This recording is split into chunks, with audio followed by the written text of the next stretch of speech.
Yeah. Wow, that was epic. First you set me up and then this epic intro. Okay, here we are. Hey, my name's Adam. Great to be here again. Hey, I want to start out a little different, and I'm wondering if I can get a volunteer from this wonderful audience. Can someone raise your hand? I haven't got this approved, but I'm sure we can use some Sank budget. Come on up, man. We can buy you something great. Okay, everybody give it up for, what's your name? Clark? Yeah. This is Clark, man. Have you ever seen the Whisper Challenge? She's seen the Whisper Challenge. Okay, so what's funny about this is I was talking to a friend this week, and I was like, I'm going to speak at Sank, and I got this great idea for how to bring up this topic. And I told her my idea, and she was like, Jimmy Fallon does that all the time. It's called the Whisper Challenge. And I was like, oh, okay. It's not original at all. Okay, so here's the deal, Clark, right? Yeah. Okay, so I'm going to put these headphones on you, okay? And I'm going to play a song very loudly. And it's a Taylor Swift song, okay? Just prepare yourself. And I'm going to whisper a few phrases. Again, I got a millennial to help me out, pick some trendy phrases, because I'm not so hip on the trendy phrases. And you're going to neither are you. Great. This is going to work perfectly. So you're going to try to hear my whisper while you're listening to Taylor Swift. I'll say a few phrases. I'll give you a chance to guess, okay? And let's see how you do, okay? Okay, put these on, sir. Man, really glad for that epic bumper video. That really helped. Yeah, you can rock out all you want. I don't think any of us care. Okay, you ready? I'm going to start the song. Okay, ready? Okay. Okay, ready? Okay. Come at me, bro. Come at me, bro. Okay, what's your guess, Clark? I got nothing. You got to guess. Was that the same phrase twice? Or Yeah, same. Okay. You want me to do it one more time? Okay. Yeah. Come on, Taylor. Okay, ready? Come at me, bro. Okay, so you got to guess. I'm in love with you. I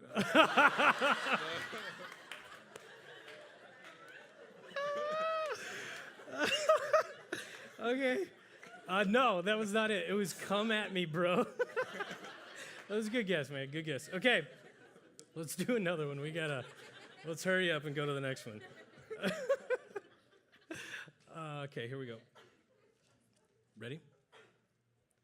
Squad goals. Squad goals. Any guess? White horse? White horse! That was it? No, it wasn't it. Okay, let's do one more. Let's do one more. And sorry, squad goals. Okay. Because that's a thing for you guys. I don't know. Okay, I've got another phrase, and if you guys know this phrase, you are really hip and trendy. Okay, this will be the last one. Here we go. Let me make sure I'm saying that phrase right. Oh my gosh. Okay, ready? I ship it. Do you guys know that? No? Yes, someone does. I ship it. I ship it. You're a guess. You got nothing? Yeah, I got nothing. Okay, the phrase is I ship it. Have you ever heard that phrase? Yeah. He's heard that phrase. Hey, let's go. Everybody give it up for Clark, man. No, that... Clark, I hate to tell you, but they record these services, and so this is going to be on video for the rest of your life. Yeah, I ship it. I'm a little confused by how that's used, but whatever. Thanks for playing along with that silly game. There is some relevance to this game tonight, because tonight I want to talk about whispers. And I want to talk about listening and noise and distraction. And I think if we're all honest, we would say that every one of us would love to have more guidance and direction in our lives. And if we're followers of Jesus, we would say that we would love to hear from God more. Maybe it's a big decision in your life, like a job, or maybe it's a relationship type thing, or maybe a conflict. but all of us would love more guidance and would love to hear from God more. And tonight we want to talk about this very idea by looking at one of my favorite stories in all of the Bible, and that's a story of a man named Elijah. Okay, so quick backstory on Elijah. Elijah was an Israelite prophet in the Old Testament, and Elijah had witnessed this incredibly grand demonstration of God's power. So some Israelites had started worshiping this idol named Baal. And so Elijah set up essentially what was this public battle between Baal and the Israelite God Yahweh. And so he set up two wooden altars, one for Baal, one for Yahweh. And both groups would cry out to their God, and whichever altar caught fire, this would prove who the real God was. And so the Baal group, they cried out and they cried out and they cried out. Nothing happened. And then Elijah, as a way to taunt the Baal group, has people pour water on his altar. And then he cries out to Yahweh. And the altar burst into flames. And people, they kneel and they declare that Yahweh is the real God. And Elijah, like any prophet, is hoping that this thing would make his people turn back to God. But that's not how it worked out. And so Elijah gets frustrated and depressed, and he ended up going off to a mountain by himself. And that's where we want to jump into the story together. This is in 1 Kings 19, verse 10, if you want to follow along. And the word of the Lord came to him. "What are you doing here, Elijah?" He replied, "I've been very zealous for the Lord God Almighty. The Israelites have rejected your covenant, torn down your altars, put your prophets to death with the sword. I'm the only one left, and now they're trying to kill me too." And the Lord said, "Go out and stand on the mountain in the presence of the Lord, for the Lord is about to pass by." And then a great and powerful wind tore the mountains apart and shattered the rocks before the Lord. But the Lord was not in the wind. After the wind, there was an earthquake, but the Lord was not in the earthquake. After the earthquake came a fire, but the Lord was not in the fire. And after the fire came a gentle whisper. This is so good. This is one of my favorite things in all of Scripture. I don't know if you realize how beautiful and poetic this is. Elijah had just witnessed this grand, undeniable work of God. And now he's desperate to hear from God. And you would think God would do a similar grand gesture, but that's not what happens. God speaks to him in a gentle whisper.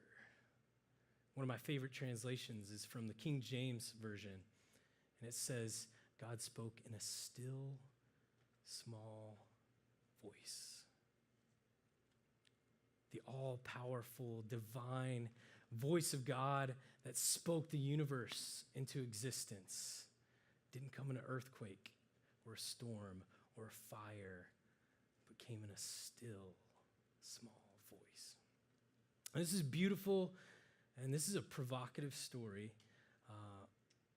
But for you and me, this story is a little problematic. The story is a little troublesome. Because here's the deal. We all want to hear from God. We all want for him to tell us who we are, our identity. Who should I marry? What career path should I choose? We all want to hear from God, but you and I, have a major problem. We live in the noisiest, busiest, most distracting time in all of human history. I want to read a few stats to you. I don't think they'll surprise you at all. According to an article published by the BBC, we are now exposed to as much data or information in a single day as someone in the 15th century would be in their entire lifetime. That's insane. U.S. adults average, this was in 2017, the daily time spent with major media slightly exceeded 12 hours. In a Pew Research poll, 84% of people said they couldn't go a single day without their phone. 1 in 5 people said they check their phone every 10 minutes. And, I know what some of you guys are thinking, like, here's the outdated church guy here to tell me that technology is ruining our lives. It's actually very far from the truth. I love technology. I love this stuff. I rarely make a decision without consulting Siri, Google, and Alexa. I got to get all their opinions. I love double tapping some Insta-Gs. I was going to see if that was a cool phrase or not. That's not a cool phrase. Okay.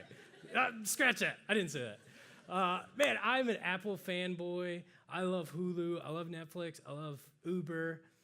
I love Amazon Prime. I like it all, okay? Are you with me? I like progress, and I like tools. So I'm not against this stuff. But what I want you to understand tonight is that we have a really hard time listening to the still small voice of God because we're surrounded by noise and distraction. And what I want to get across tonight, this is the moral of the story, what the epic bumper video talked about. This is the moral of the story. To hear from God, we have to be quiet and listen to his still small voice. And here's the thing, God is always speaking, but we are usually unaware of his voice. So I'm not anti-technology. I just want to point out how hard it is for us to be still and listen. God is wanting to speak deep truths into our soul. And like Clark earlier, we've got our headphones on and we're listening to Taylor Swift, and we can't hear what he's saying. Another one of my favorite scriptures says simply in Psalm 46, it says, "Be still and know that I am God." And the Hebrew word translated for be still literally means to let go of your grip, which I think is interesting. If we really want to hear from God, we've got to let go of the noise and the distractions that we allow in our lives. We've got to let go. And so for the remaining of our time tonight, I want to talk about 3 things that I think we need to let go of. And I want to talk about the practices we want to embrace and replace those with in our lives, okay? So the first thing that we need to release our grip and we need to let go of is our need to be entertained. We live in a world where we're accustomed to being entertained in every single moment. If you allow me to be the stereotypical old man for a second, I have a picture I want to show you. Do we have that picture? Maybe? We should. There it is. Okay. This is a picture of what I consider the golden age of entertainment, okay? I lived in a time where I remember if you wanted to watch your favorite TV show, you had to physically be in front of your TV to watch it. And if you weren't, you were in big trouble because you had to try to record that show on a VHS tape, okay? And to do this, you had to go through this complex set of calculations. You had to get the time right, the date right, the right coordinates, and if you were lucky, you got that right, you programmed it right, and then you still had to watch your favorite show through these fuzzy lines that constantly went back and forth. And then finally, like you can see in that picture, you had to make sure and label your tape right, okay? Because if you didn't label your tape right, your precious recording of Saved by the Bell might be recorded over by your sister's recording of 90210, which would be tragic, of course. This is the golden age of entertainment, you guys. Now, these days, man, I don't know if you're like me, but I get a minor anxiety attack when I just go to Netflix and I try to choose like what I want to watch. It's so hard. And then when I finally make that choice, I pick this exciting, critically acclaimed show. I'm embarrassed to admit this, but I'll find myself not being entertained enough, and I look down and I'm looking at my phone while I'm watching this show. Like one source of entertainment isn't enough for me anymore. It's crazy. And I think if we're honest with ourselves, one of the reasons it's hard to be still and be quiet is we get bored. We want a funny GIF or GIF, however you say that. We want to read an informative blog. We want constant music. We want to be entertained. And so we have to release our grip on the need to be entertained.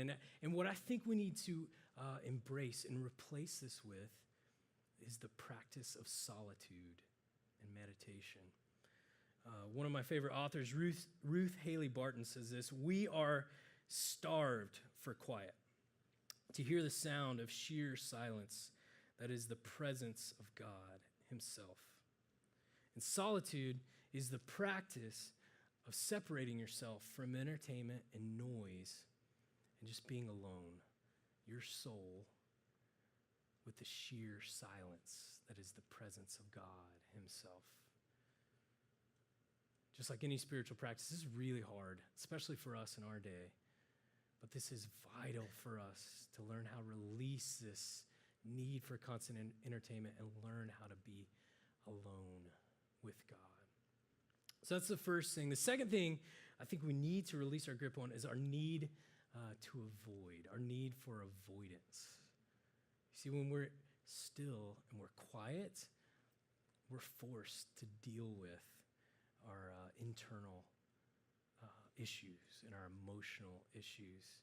We're forced to deal with our fears and our anxieties. But as long as we remain distracted, we can pretend like everything is fine.